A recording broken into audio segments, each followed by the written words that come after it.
Hi, I'm B.B. King, and of course this is Lucille. Good with this. It's a guy I work with me called Leon Warren. He's fantastic, and so many good guitars they can. So I do use the sometimes when I should use it all the time, but to be able to tell my little stories.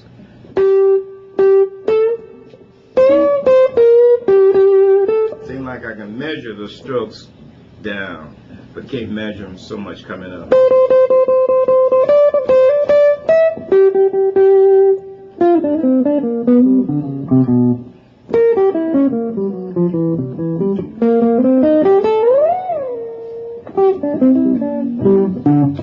So a lot of that has to do with the ear, but the right hand ain't so good.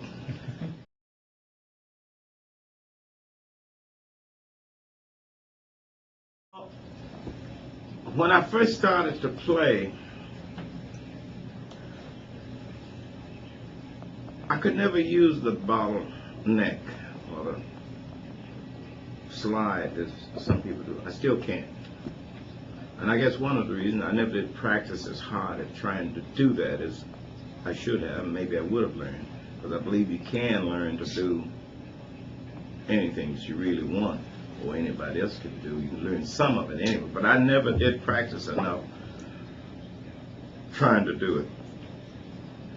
Anyhow, when I would hear people play with the slide, you know, it sounds so good to me. And then they have another thing called the Hawaiian style. Guys have these things they be playing, and this thing sounds so good. And to top it all off, you hear the country musicians that play country music. Man, they can get those steel guitars, and it's just like a sword that goes through me hearing them play it. So I could never do any of that. Well, I started to trill my hand like this.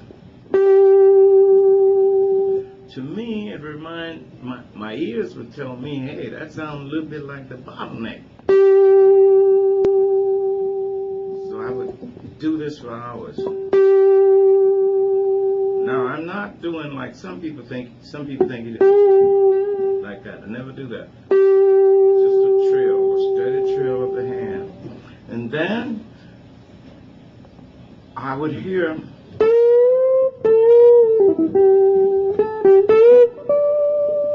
I like the guitar to sound like it's singing. And so every time I'd sit down and start to play, that's what I would do. Not so much as I think the word pizzicato, not like that, but just like a horn or something. And the sweetest sounds I ever heard is on the violin. I've never heard anything sounds so much like the violin. So anyway, to make a long story short, I would do that all the time, and then finally I got to the place where I sit down, I can't play now without doing it. But it's still a sound that I've heard from then until now. I still haven't found it. Don't know how to find it. Sometimes it seems like I'm getting closer to it. But I think the guitar should tell a story. It's just like me. If I was going to tell you a funny joke or something, and I'd keep you in suspense until I get near the point and then let you have it. So it's the same thing I think about the guitar.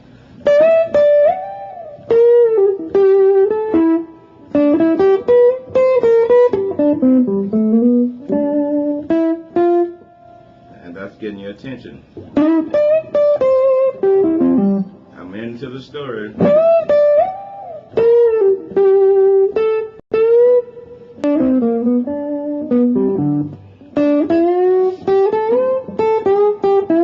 Coming to the point now.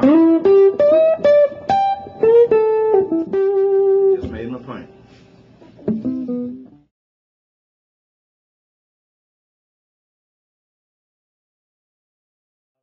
I use it with all four of these.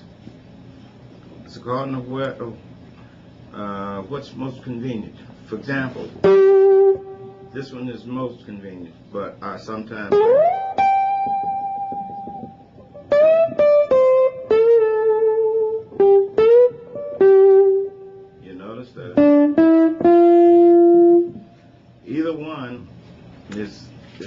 according to where the position, according to what position I'm in at the time, and whichever one feels most comfortable. So all four.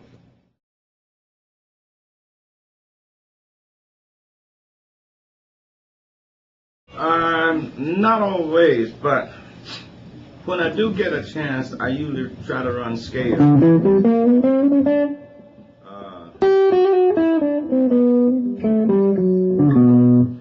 Just little, I call it noodling or doodling, you know.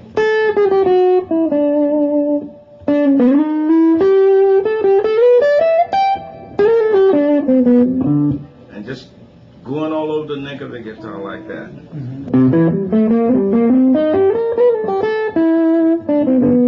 I don't play a lot of chords like a lot of guitarists does. I mean, I'll run the scale, or shall we say, run the notes of the chord a lot of times, the ones I can think of. But to me,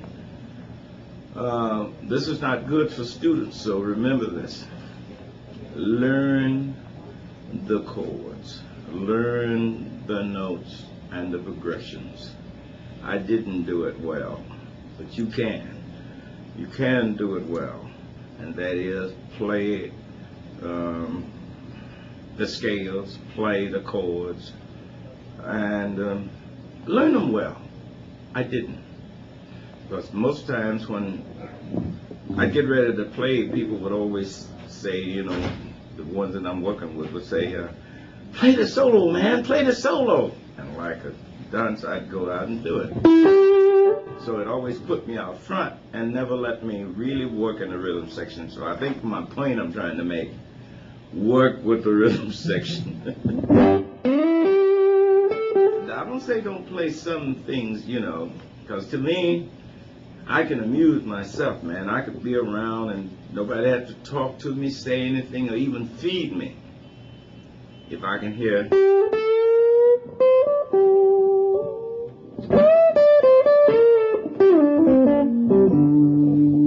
That's sort of like food for me.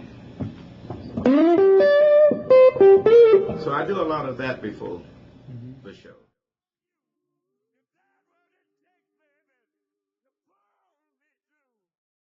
For example, one of the first things that I learned, and as a blues player we use it all the time, 1, 4, 5. You use that in nearly everything you do. But there are some blues tunes that a lot of people don't believe, but you got some that's 8 bars.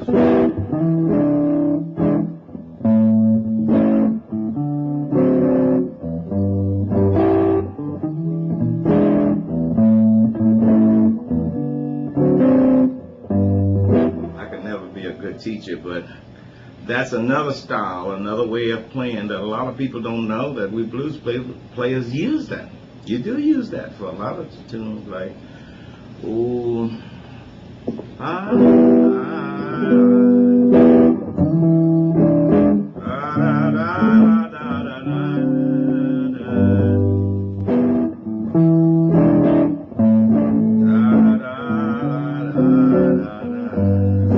so it's many songs you can sing, play that are not just a regular 12-bar blues.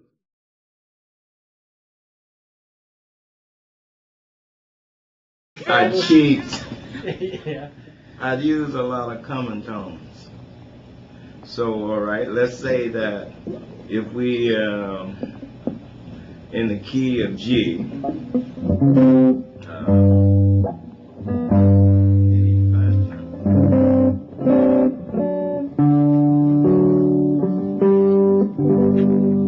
in the key of G, for example,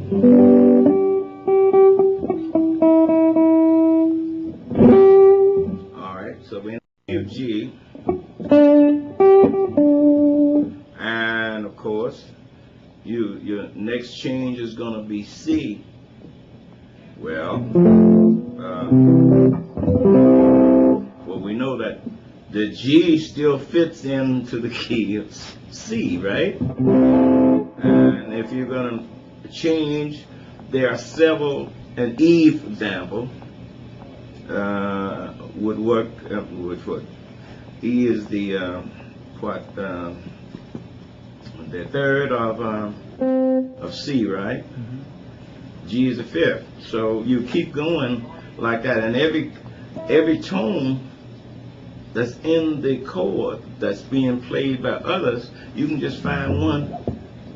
That's what I'm talking about cheating. You find whatever note that fits within that, you hold on to that one. And a lot of times people don't know that you really don't know what you're doing. You just, but you got it though. And I can hear pretty good. I can hear pretty good when somebody's playing. They're in the key of G and they're playing. I might just come up like this. Then when they change, so I'm within that chord, see. In most cases,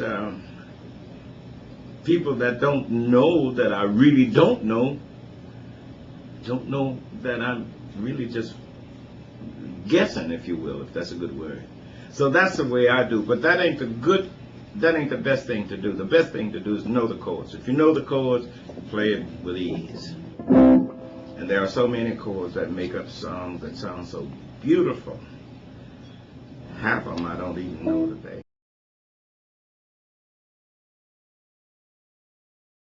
I followed from here and here. The ear and the heart. In other words, I feel what I'm doing and I hear it. But that's not always good. A person should try to learn to read the music as well. I read, but slowly. If I was going to record with you today and there's a piece you wanted me to play, give me my music today and I may have it ready tomorrow. But it's a good thing. Some people say that it's not good, but don't believe them. It would be no way I could tell you to turn to page 35 or 42 or whatever it is and we're going to read this if I didn't know how to read.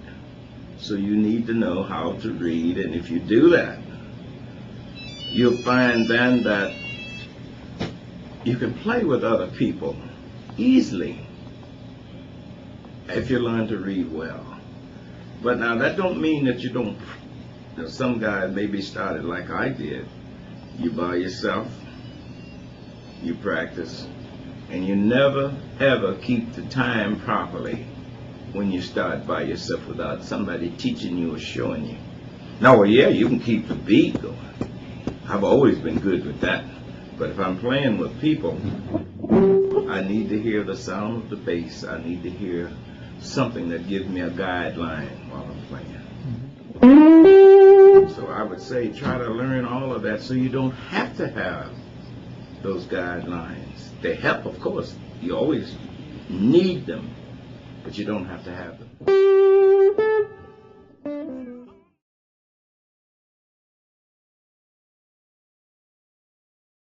Okay, for example, if I've gotten so used to doing it, so let's say,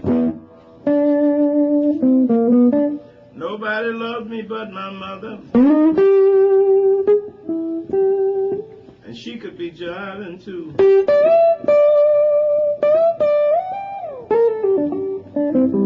You know, so don't play no chords. Nobody loves me but my mother. She could be jiving too. So now when I act funny with you,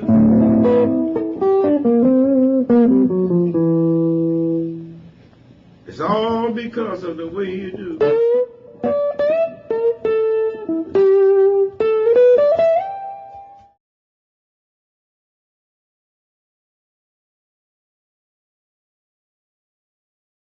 The clarinet, I can read music better with it than anything else. Even the guitar, I read, well, I wouldn't say now because I haven't tried playing for quite some time. I've really been concentrating with the guitar, but when I was practicing, I could read much faster with the clarinet. And so some of the techniques, like running scales,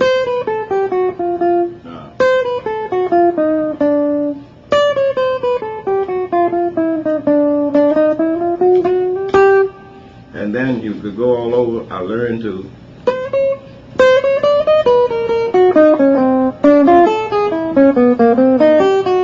and little things like that.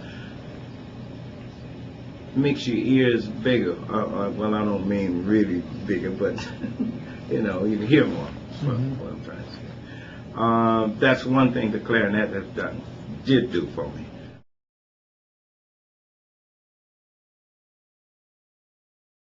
Well, one of the things that happens when you've played a long time, I think like I have, you kind of expect certain things. You expect the unexpected, if that's a good word. But a lot of the young players you hear today, as well as some of the old ones, but the young players are really, when it comes to progression, they know what they're doing. So I listen. I got nothing but young players with me, you know, so they don't know, I don't know. They ask me things, you know. Be so-and-so, oh, well, I don't know, so-and-so try. But they actually know much more than I do. But I've had the experience. I've worked a long time with a lot of people.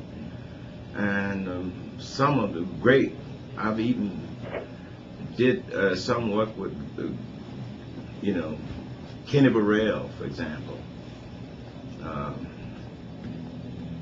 I've worked some things, been around with Bunny Castle. Some of these great musicians. And I'm in awe of them, you know. I'm like this inside. They can't see it, but I'm like that. But I learned by listening to them. I also would like to say to anybody that's learning to play,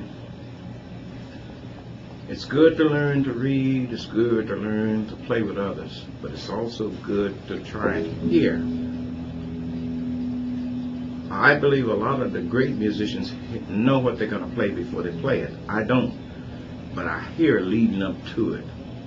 I can hear I'll tell you what, it's sort of like somebody telling you a story, or they're saying something, and you figure out what their punch's going to be before they get there. That's kind of the way it is with playing. I hope that the students or whoever is learning, hope they will get something that makes some sense out of what I'm saying.